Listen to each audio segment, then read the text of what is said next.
Welcome to the Collective Intelligence podcast, where we bring together diverse experiences and perspectives that give you a richer picture of the world.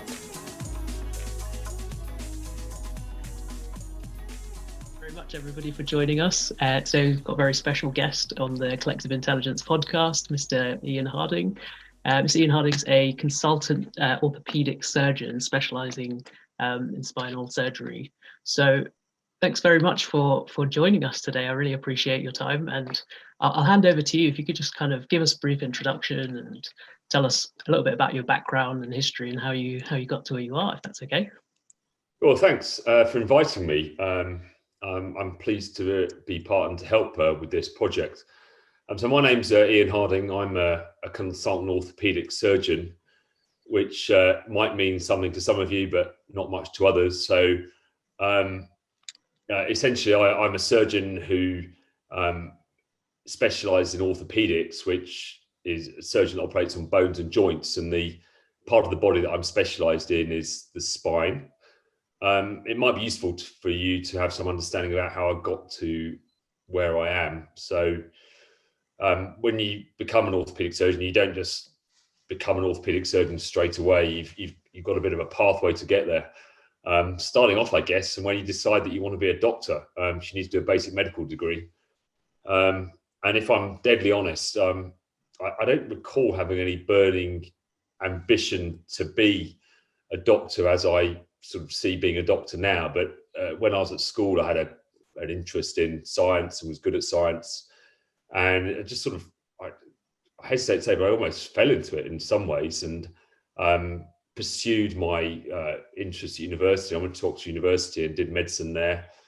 And towards the end of my clinical training, it suddenly dawned on me that I was actually going to be on the wards looking after patients. And at that point, I really started to enjoy what I did, and I was relieved that's what I'd done. But I didn't really make any massive active decisions. That's what I really wanted to do, but it just sort of happened, to be honest. And then when you're a junior doctor, you have to decide, broadly speaking, whether you're going to become, if you're going to stay in clinical medicine and not go into industry or something else, whether you're going to be a GP or whether you're going to be a physician or a surgeon or go into another specialty like anaesthetics or radiology. And I definitely felt surgery was for me, and just from experience, I think, from what I did and what I saw in my training up to that point. And so I then went into a basic surgical training pathway as a junior doctor, working in teams with senior surgeons. And then at that point, you then have to decide, if you're a surgeon, what sort of surgeon you want to be. And my first thought was I wanted to be a urologist, believe it or not. So I actually wanted to do waterworks, kidneys, bladders, and all that business. But started doing it, but decided it probably wasn't absolutely the right fit for me. But more positively, I actually really liked orthopaedics, and I did that as part of my training. So I then. Is this after your foundation year? So you did your foundation years. It was a bit different then. It wasn't called that, but it was the same sort of thing. So you have a year as a pre-registered house officer, very junior, where you just do surgery and medicine, and then you go into it. We had a training program for 3 years as going around different surgical specialities to get a broader experience in surgery as a whole. And that's when I decided at that point to do orthopedics. I didn't really know what sort of orthopedic field I wanted to fall into, but I did do some spine surgery at that point. And it had quite a big impact on me because I absolutely loved it when I saw it, and the actual technical side of it. At that point, that was all the really big stuff I was involved with as a very, very junior doctor, just looking after the patients. So I did orthopedics, and this was all staying in Oxford. Having been to London for a little bit, I then came back to Oxford to do my training, and very soon on in my 6-year training program in orthopedics, I decided that I wanted to do spine. And so then focused my training within orthopedics on spine, but still did some shoulders, hands, hips, knees, bone infection, as all part of it. So you had a good general learning of orthopedics. So that's quite late on in the specialist training. That is that normal? I suppose so. I mean, it is. So I'd probably been out of medical school by 5 years or so before I decided I wanted to do spine. Oh wow, okay. So, and then you do your registrar jobs, and then you have to do an exit exam to say that you're a safe orthopaedic surgeon. And then I went away to France for a year to do some sort of very specialist, what's called a fellowship training in spinal deformity surgery, which was an amazing experience. And then I went to America for a bit, and then came back to Oxford before starting to apply for jobs. And when you apply for jobs, then that's kind of it's kind of where you end up. Can you still hear me okay? Yeah. Okay. You sign up for jobs, and it's kind of where you end up spending the rest of your life, but you don't really know where that job's going to be, and there aren't many jobs around, and what we do is very specialized. So it's quite settling when you actually do get one, and that's where I've been for the last 16 years. So there you go. That's a synopsis of how I've got to where I am. That's amazing. And so just going back, you said you spent, was it a year in France and then a year in No, America? I didn't spend it. I spent a year I spent a year in France, in an amazing place, which was probably the single biggest influence on my current practice and career to date, because it was so eye-opening and different. And then I spent just a few weeks in America before I came back to the UK. I see. Okay. What was it about France? Was it just completely different perspective on how things were done, or? It was. You're treating the same conditions, in effect, exactly the same target matter, if you like, but dealt with in not just a culturally different way, but just the healthcare systems were different. The place I worked was quite unique at the time in a lot of the work it did, which is now a bit more mainstream. They were very forward thinking about lots of concepts, which are now again quite mainstream. And it was an absolute honor to go and work there. It was hard work initially with the language, but it was a fantastic experience. And I think, if I'd stayed and done personally, I think if I'd stayed and done a fellowship in somewhere a bit more conventional, if you like, and just done much the same thing I've been doing already, it wouldn't anywhere have been as fulfilling or as rich an experience as it was. Yeah.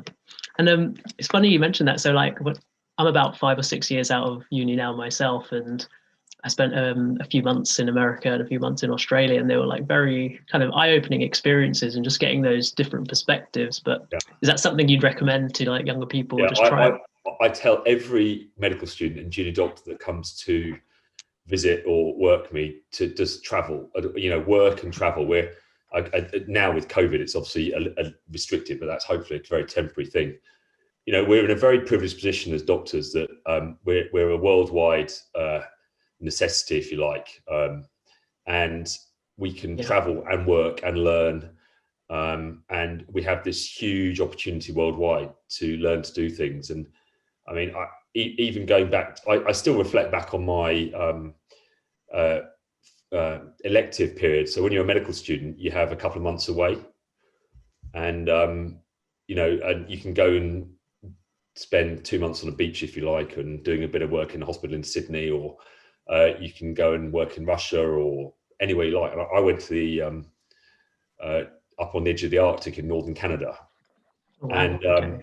And working with a man there who operated on absolutely everything on his own with very, very limited resources was, again, something that I look back on very fondly and think, wow, I wish I could do that more. But once you get to being more senior, it's very difficult to go away for long periods of time. So I'm always saying to medical students, as I just said, or junior doctors, go away, do your 6-month placement in wherever you like, but don't do it at home. Go away and be enriched yeah. with the culture of somewhere else. It's just fantastic to do that, especially before you get too many responsibilities and you're I did it. I did go to I was awarded a fellowship in 2012 as a traveling fellow, and I went with some colleagues from around the world to visit various centers in America, just to see how they did things. And at the same time, we gave talks on our practice, but we went to experience the American healthcare system.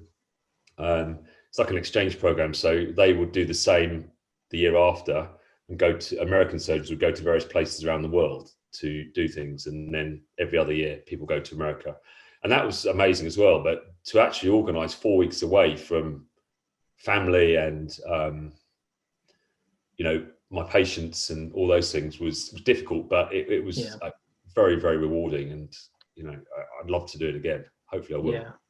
And so I read a book recently called Rebel Ideas, and they talk about diversity of thought and having getting that experience from different professions and going out of your immediate circle.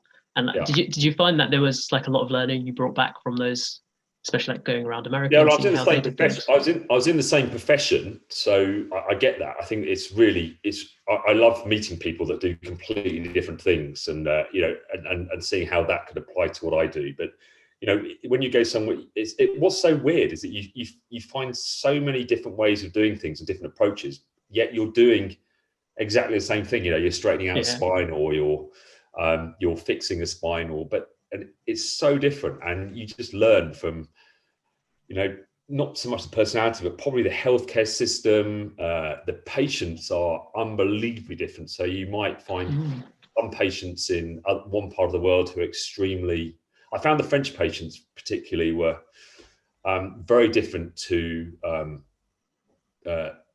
my patients and patients I've seen in England. This is a generality. I found them a lot more accepting of what the surgeon said, and I found it extraordinary that the way the surgeons in France, and this was it's maybe different now, this is 17 years ago, but what they said went, and that's not the way we were taught. We were taught to and it's something I strongly believe in, we were taught to empower people to make decisions for themselves, to understand what's happening, and for it to be very much shared decision making, whereas in France, it was, you're having this done and I'm doing it. There's no question about it. Yeah. So it was amazing. I mean, it's very interesting, but so you do, and it's not all good. So you do see some things where you think, well, I'm not sure that's a funny way of saying that, or and that's always been the way through all my training, that there's some things that you see that are stimulating and brilliant, and you think that's amazing, and other things you think, whoa, I hope I don't come across like that, or I hope I don't do things like that. And so it works both ways. Yeah, I think it definitely sounds like a cultural thing, because when I visited relatives back home in India, they take the doctor's word as gospel and will just do everything without having thought it through themselves. And it seems like a very different culture here in the UK, and probably similarly different. Yeah, and what's really interesting when you're with patients as well. So we have a multicultural society in the UK, and so you do meet people, and some people from an older generation, or culturally people from India, say they may become, and they may be incredibly trusting of you as a doctor, and just want you to make decisions, and the water you walk on is perfect. And then there's the other extreme where there's very little trust, or there's been a breakdown, or it's just very different. And I think that's why obtaining as much experience as you can of cultural diversity and traveling and it just can only help you really as a doctor, dealing with all different types of people that you see in your practice. Yeah, definitely. Yeah, it's super interesting. So just circling back, so you gave us a really good synopsis of what how you've got to where you are. Could you describe a little bit of what is like a normal week in your life like, if there is such a thing? No, there is. I mean there's pre-COVID weeks, and then there's COVID, so it's been a little bit unsettling with what's gone on, but it's sort of getting back to some form of structure now, which is good. So I guess most of my week is dealing with sort of clinical issues and whether it's operating or doing clinics, that would form the main part of my working practice. But as you get older, you do get a lot more administration to deal with. Okay. So paperwork. It depends on your role in healthcare. You may be involved in management a lot more. And then there's the research component, which some people may have dedicated time for, or personally myself, that's sort of done in my what would be considered spare time. But I guess a working day would go from 8ish in the morning or before, if I'm seeing my patients early in the morning at 7:30, through to 8 o'clock in the evening ordinarily, although there's some flexibility in the day, so there might be an hour or two in the middle of the day where I can go and do some exercise or have a bit of rest, or so there's a degree of flexibility. But when it's been busiest, and it's included a weekend as well, and sometimes we do on call, although the more senior you get, you don't have to be in the hospital anymore. You can be at home on call and only have to go in for some emergencies. So it's a full-on, it's a sort of a full-on existence, and one way of actually thinking about it, and I've often done this, and I had a bit of a road to Damascus moment when I must have been about 10 years ago, when I was thinking, well, I'm actually permanently on call here because I could be called at any point about any patient I have. And you think, well, how am I going to cope with that? And actually, if you just think about your job, and that's why I do it, is more of a vacation, where you actually, although I'll say things like, well, I book a holiday and a holiday is really important because I can have time off. Actually, in reality, you have to accept, I think, that doing what I do, you never can, because you've always got a degree of responsibility. And that's something I found, that once I accepted that, and that I was always available if needed for my patients, then that was a good thing to realise. I'm not sure I necessarily admit that to, if I say to my family, I'm going on holiday now, but, you never really can completely go away from it. So it is a 24/7 existence, really. Yeah. And it's such a noble cause, because undoubtedly you help hundreds and hundreds of thousands of people over your career, and you do quite a number of surgeries a year, don't you? And yeah, I mean, people I always find that a bit odd that people say, oh, well, you say to a young school person, why do you want to be a doctor? And they say, well, I want to help people. Well, I think if you don't want to help people, then you've got something wrong with you, I think. So that's just a normal human feature that I think we've all got. I mean, and the fact that I can do that and do something that I love doing and I'm interested in is brilliant. And so, yeah, for example, operating is a real honour, and it's an amazing thing to be able to do. And I always feel that. I feel that when I'm operating, it always feels a privilege to do it, because you can't ask for greater honour for somebody to say, well, come on, cut me open, do an operation on me. I mean, it's incredible when you think about it. But I mean, so, and I do that outside COVID, I mean, 400 times a year or so. So it's a lot of people that are having operations there, and that's quite a big responsibility. Yeah. And so that 400 a year number is just, like, I think when you first told me that, I was just like, that's mind blowing, because that's more than one a day on average, and surely you're not working every single day operating. So you're doing multiple surgeries a day normally, is that right? Yeah. So what you'll do, I'll probably spend about 2 days a week, ordinarily, maybe 2.5 days a week, plus some on-call things, operating. I mean, some things will be very small procedures, whereas other things will be very long procedures. So it all does balance out. But yeah, that's how it is. And one operation may take all day, but sometimes you may do a few injections in the morning, for example. So it's it's variable how complex they are. Okay, fair enough. And yeah, I think that point you made about the vocation, and it's like you've really found like a purpose for yourself there, and it's something that you're good at, and you can help people. And does that make it easier to kind of be switched on all the time and like engaged in it? Or Yeah, I mean, yeah, I mean that's a really good point. So you're a human being, okay? So doing my job, sometimes you feel brilliant, sometimes you feel less good. You might be a bit tired, or you haven't slept well, or you've got a cold or something. And so you do make a conscious effort sometimes to make sure you're absolutely on the ball doing things. And if you're not, then you don't work. But that's pretty rare. So you've always got to make sure you're on top of your game when you're operating, when you're doing clinics, when you're making decisions, because it's sometimes not the actual operating, believe it or not, that's the technically difficult thing. It's the decision making around that can be a challenge, and that's where having a team of colleagues is vitally important, because I don't just work with me. I work with a big team of guys who are great, and we all support each other. So when we've got cases that are difficult, or we've got lots of ways of doing something, we want maybe to come to consensus or verbalize something disgusting, then we've got a team to work with, which is really vital as well. yeah, that's really interesting. That team working bit, I think, it probably spans everything. But as the person cutting into people, you're probably often seen as like figurehead. And yeah, it's different. So when I started, we didn't do those. We didn't have formal multidisciplinary team meetings with MDTs, and they're everywhere now.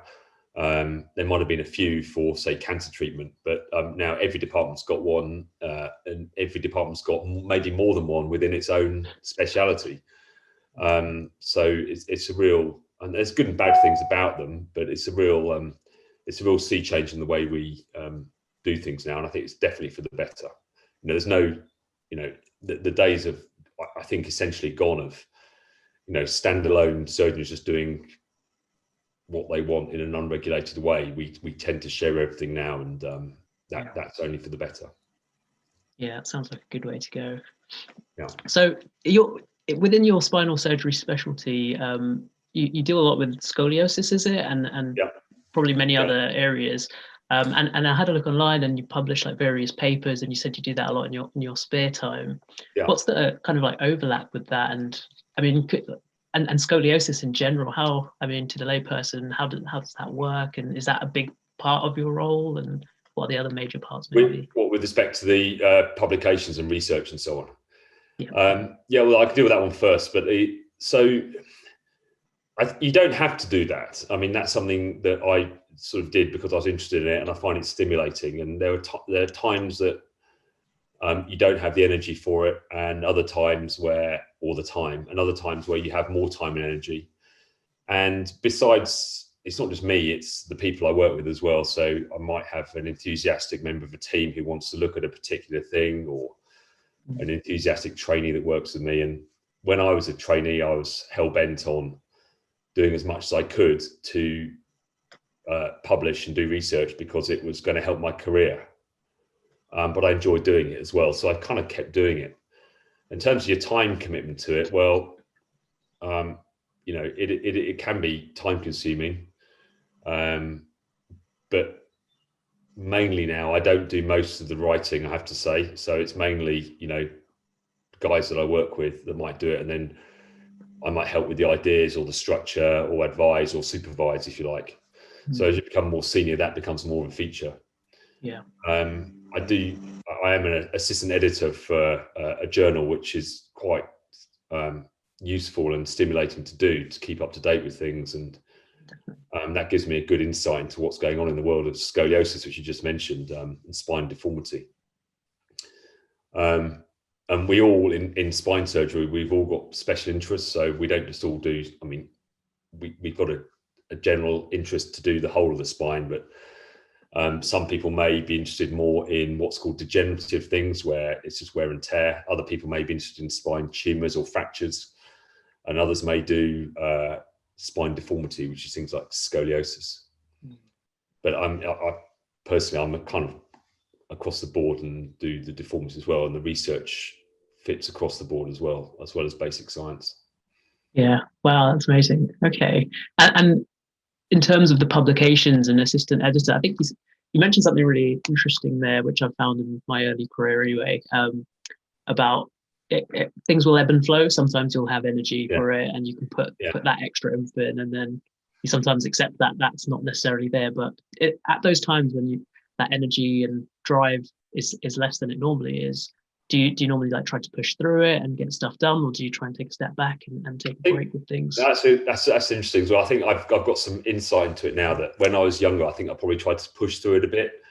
Now, as I've got a bit older and I've got, you know, other things in my life, such as my family, and I would just say, right, well, I'm not in the mood for that now, and just let it drop off for a bit, or it's not where my head's at the moment.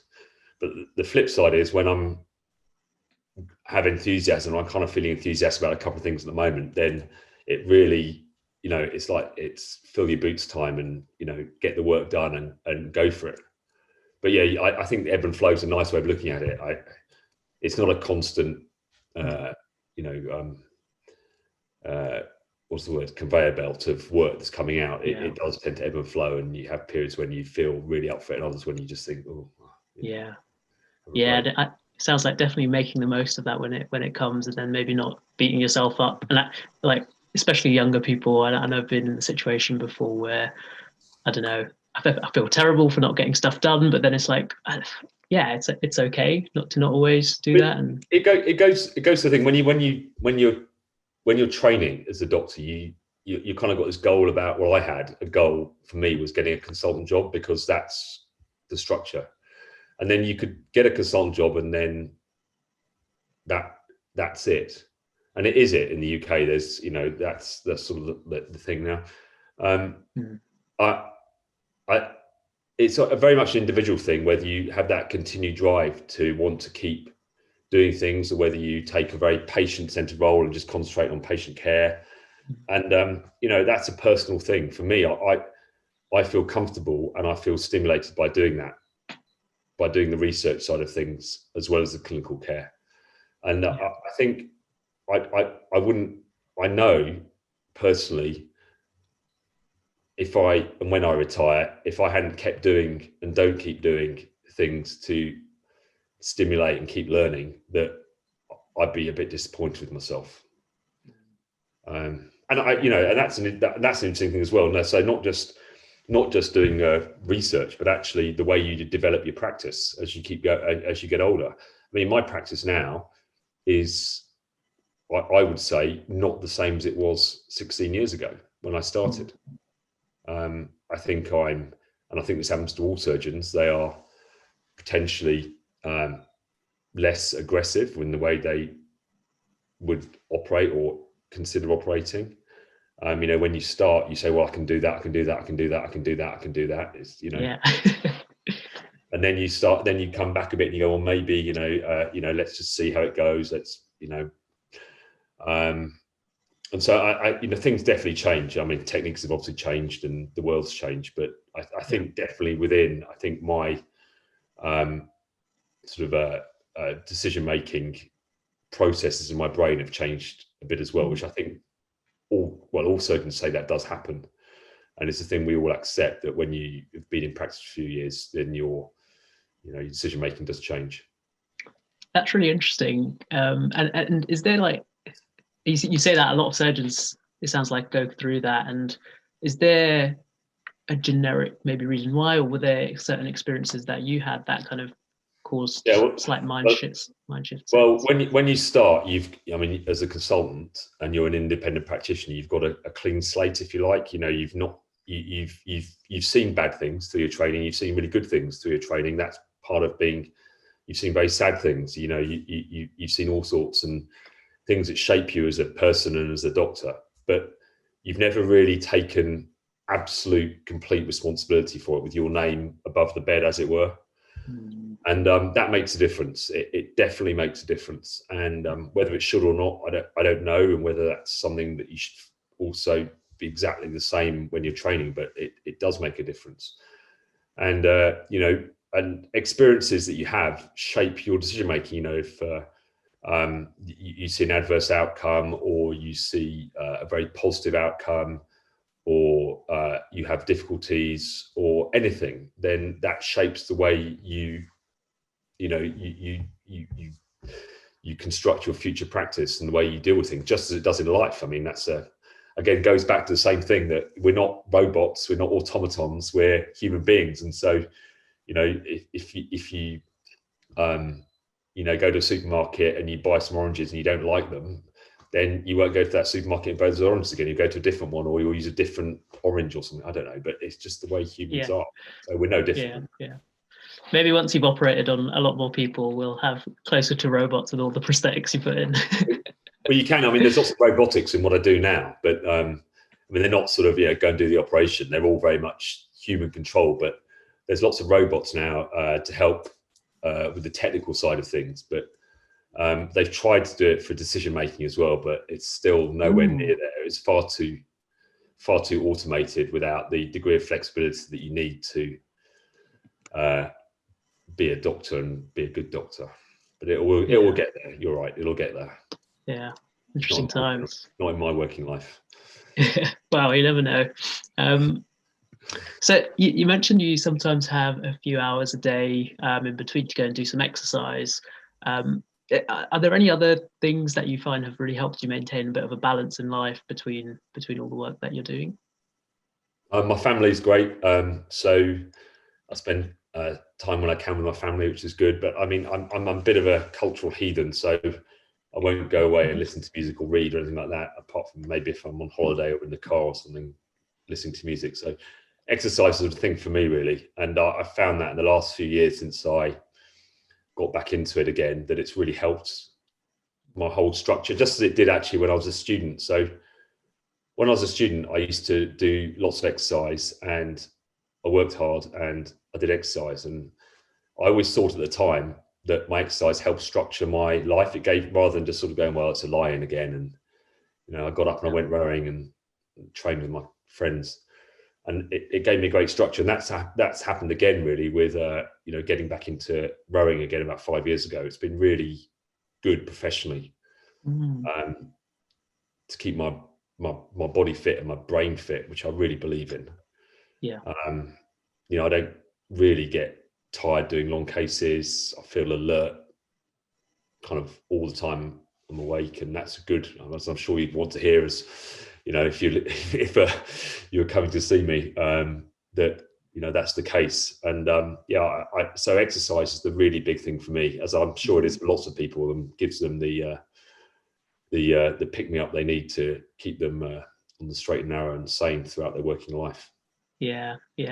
And it's funny, I sometimes spend too much time on Reddit and online forums, and it's like, how do I feel better? Like, life's crap or whatever. And and doctors always say this, just do the basics, drink water, exercise, and maintain your stress. And I think it's probably the biggest thing. Yeah, so I can't deny I watch a lot of cricket. I mean, so a lot of sports. So there's sport on TV or going to sport, and going out with my friends and having people around, all those important things that we all do as human beings. And but they just seem to have disappeared a bit recently with COVID, but they'll be back. Yeah, undoubtedly. Sounds good. So my final kind of question and theme is around pivotal moments in your life that might have kind of shaped how you do things. I think we touched on it a fair bit already, but were there any major moments which really kind of defined how you do things, and has anything really helped shift your perspective and help you grow and become better at what you do? Yeah, there's quite a few things I think that you can pinpoint throughout my life involving people that have influenced me, whether it be a teacher at school or a teacher at university, or patients have sometimes that I've found inspirational, and the other things, people I've worked with that have inspired me. Some people have in all those fields I just said have not been as inspiring. As I said before, you take positives and negatives and things you don't necessarily agree with. I suppose that, as I said before, the biggest influence on my career really was my time in France. And then, there's subsequent to that, there's been, events in my life that have happened both personally and professionally that have shaped the way I am. Without going into too much details, but I guess having my children was a really big influence on, for example, how I it might sound a bit odd, but how I treat children, because having a sort of empathy with a parent when they're trying to make decisions for their child, I've suddenly got that, amazing empathy to be able to, although it's not my child, but I've got one. And so that's been a really big thing. And although it's kind of a serendipitous thing, because, having children's one thing separately, having children's really influenced, I think, my decision-making with children and how I talk and approach patients, and how much an impact the children's work has on me. It's important. There was one line I was told when I was a medical student, which has never left me, and it was from this guy who's died now, I think, called Savile Bradbury, and he was the head anatomist in Oxford University. And the first day we were due to see a dead body for the first time when we were about to do our dissection. We're all standing there outside the laboratory in our white coats, terrified 18-year-olds. And he said, you have to treat what you're about to see, with compassionate humanity and distant objectivity. And he was saying, you have to treat everybody in here like they're your own grandmother, but at the same time, you've got to treat them like they're a scientific object. So compassionate humanity and distant objectivity. And those two lines stuck with me every day of my life. And so I see a patient and I see, well, you're my brother, you're my mum, you're my dad, you're my granny, God rest her soul, or, and at the same time, you're, like a dissection. I've got to, do this technically well. Yeah. And that stuck with me. So that's a real big influence. It's been absolutely ingrained in me. So lots of influences, good and bad, but I think all experience I've taken to be positive, even if it's a bad one, I try and take something positive out of it. Yeah, that's a really good point. Yeah, that's very powerful. I really like that compassionate humanity, and still having that objectivity to do the job well.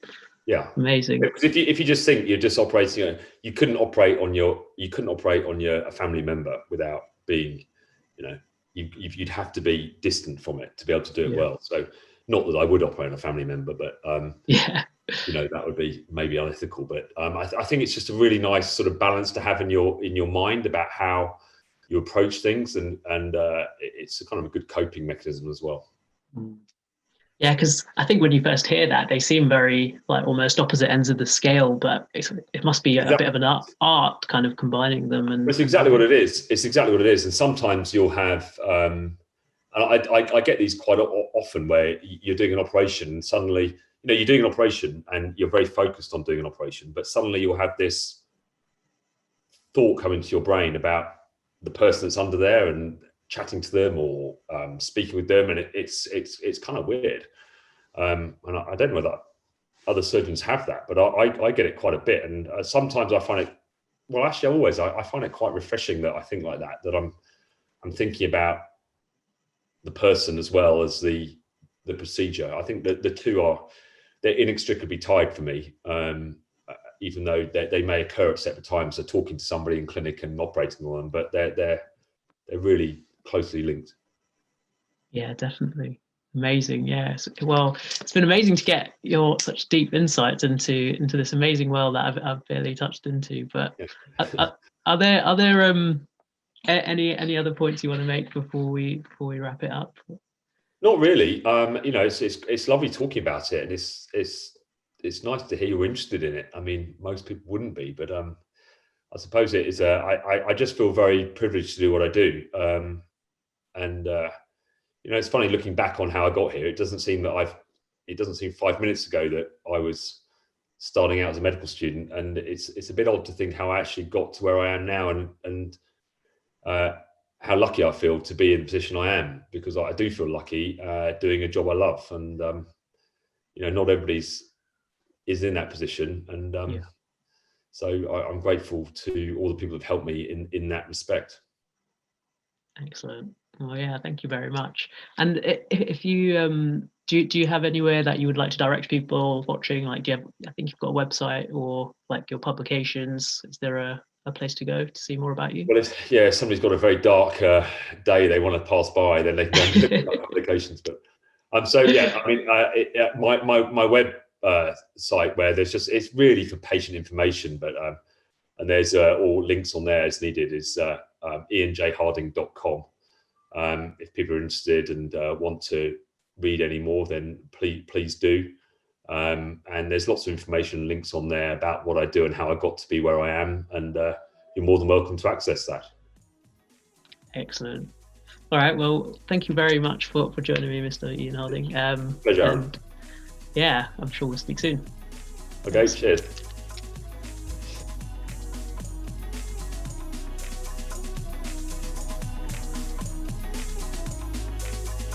One thing I didn't talk about is when I retire, I want to do something hands-on that is completely different and relaxed. I want to be like a plumber or something. Well, I'm a chemical engineer by trade, and we're glorified plumbers, so you could do that. Really? Yeah. No, I'd love to do that. I'd love to, when I'm older, and when I retire, I'm not going to be able to just do nothing. Yeah. So I just want to do something else, and I thought that'd be a real challenge to do that. But I've got plenty to do surgery before then, and I'm too young to retire.